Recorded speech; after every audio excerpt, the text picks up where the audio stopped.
You're very welcome. It's lovely to see you here. Well, you might be thinking, what on earth is an atheist doing convening a conference on the soul?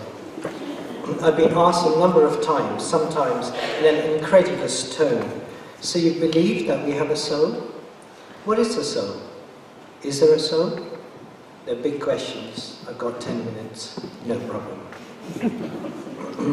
When I use the term soul, I'm not referring to the metaphysical, religious soul, the non-material, eternal soul that is said to animate the body and live on after it.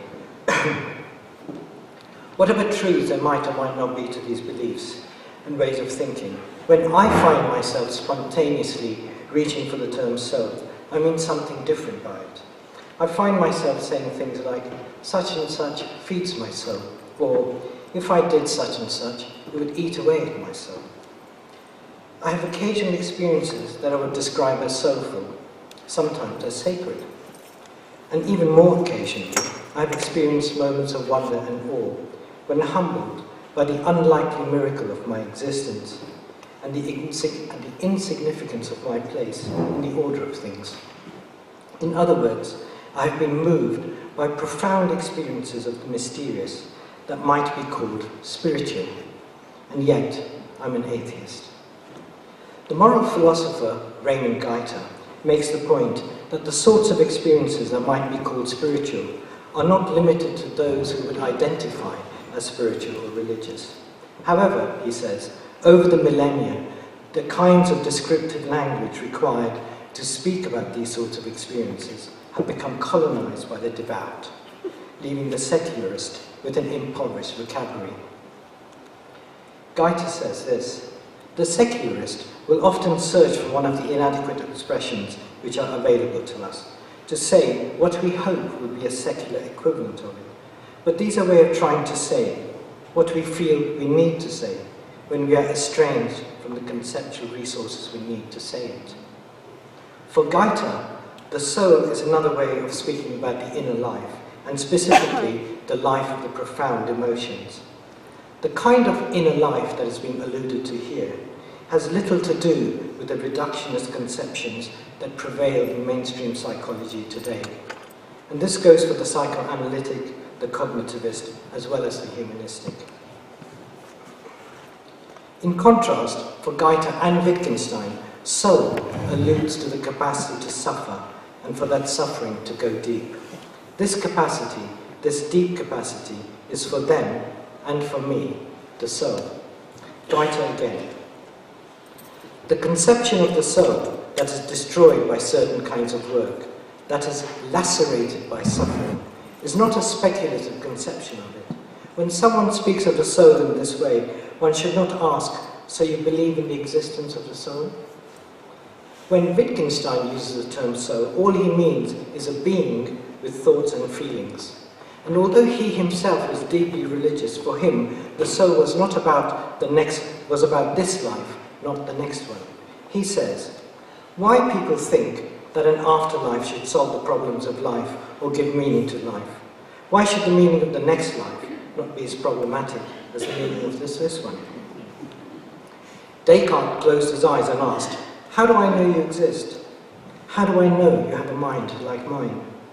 Using the caustic acid of doubt, he infers and hypothesizes the existence of beings like himself, beings that remain forever hypothetical.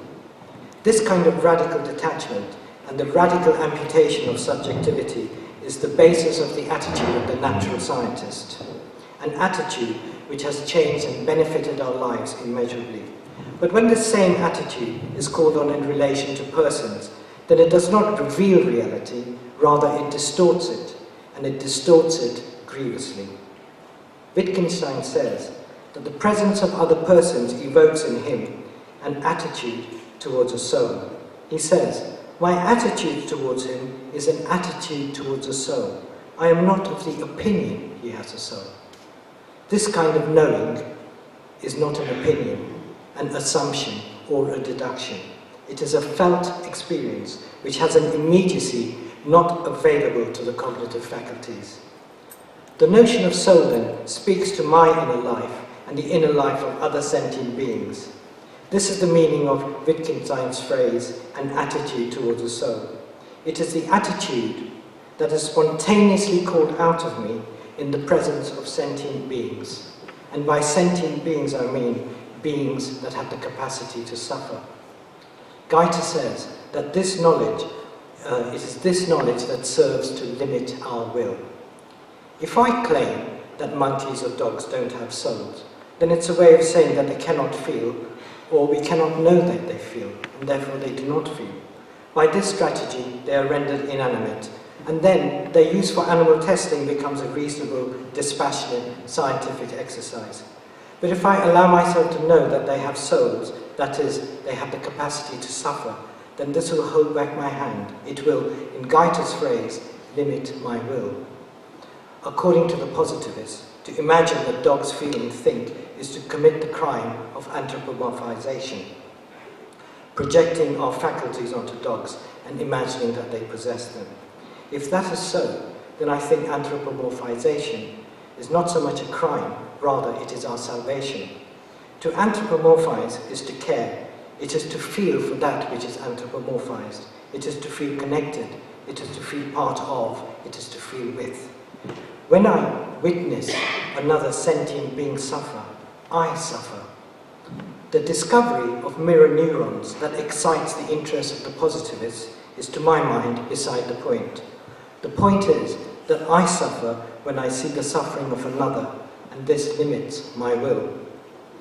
The reductionists used the neurosciences to generate a morally bankrupt reading of this sort of situation by saying that when I witness the suffering of another, the suffering in me is caused by the mirror neurons. In other words, my feelings are merely the effects produced by this mechanism. This sort of positivist account that prevails today in mainstream psychology, sociology, and the academy generally has forgotten Kant's powerful injunction and distinction between cause and reason. He said that whilst we are able to understand phenomena in the inanimate universe as a series of causes and effects, we cannot apply this to human beings, because humans are thinking moral beings. To understand humans, we need to look for reasons, because humans live in the realm of meaning.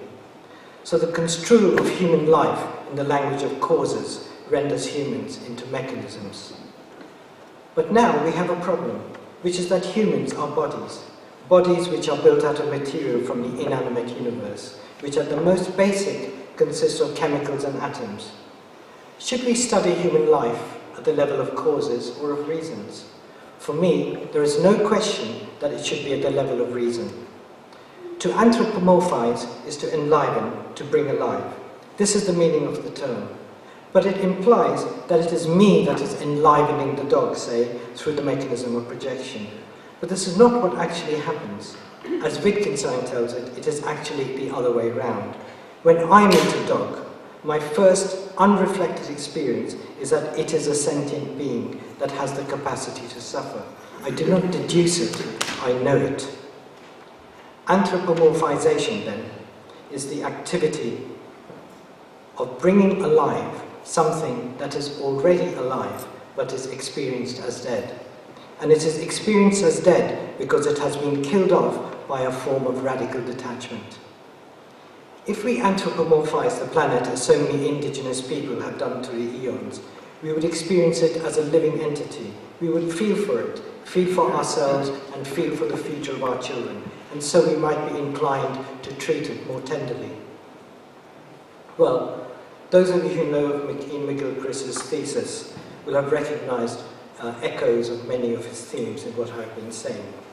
But now I have to add another confession to the fact that I'm an atheist, which is that I'm not at all very impressed by the findings of neuroscience.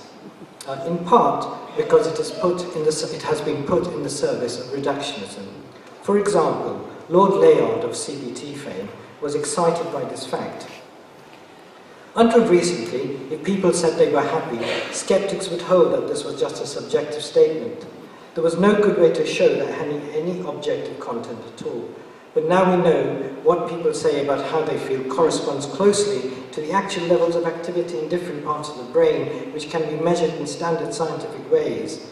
When people have experienced positive feelings, there is more electrical activity in the left front of the brain. You would be much relieved to know that now it is official. The feeling of happiness is an objective dimension of all our experiences. However, when I read Iain McGilchrist, I had an entirely different response. I was emotionally moved and intellectually excited by his approach to the neurosciences. I was enthralled and enlivened because for me, he brought them alive in a meaningful way. So, the person you really come to listen to, who's going to speak for an hour, without hesitation, repetition, or deviation, or you will be penalized, on the theme of neuroscience, theology, and the fate of the soul.